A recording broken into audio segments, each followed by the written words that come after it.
coup d'État a étoudi, les dessous d'un conflit entre Paul Biya et Ferdinand Ngo.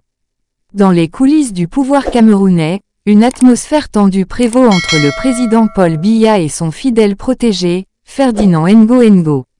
Les remous au sein de l'entourage sécuritaire de Paul Biya se font sentir, que ce soit par des réajustements dans la sécurité rapprochée ou par le retrait des éléments du BIR, responsable de la sécurité du secrétaire général de la présidence de la République, Ferdinand Ngo, souvent décrit comme l'homme à la punk.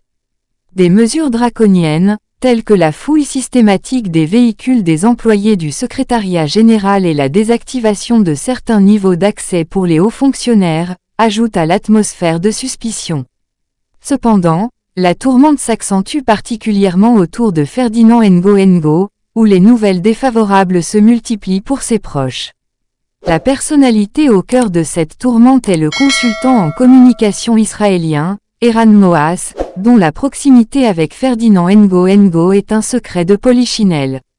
Paul Biya aurait ordonné aux conseillers militaires de mettre fin à la présence d'Eran Moas au Cameroun. Eran Moas, initialement consultant en télécommunications pour une société israélienne gérant les communications de l'armée, a gravi les échelons pour devenir un acteur majeur au sein des coopérants militaires israéliens, même dirigeant le BIR.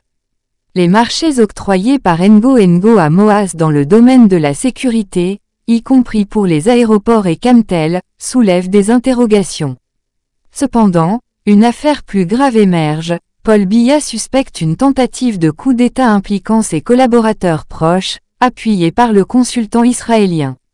Ces développements sismiques au sommet du pouvoir camerounais révèlent des dissensions profondes, jetant une lumière crue sur la fragilité des alliances politiques au plus haut niveau. Source: www.camerounweb.com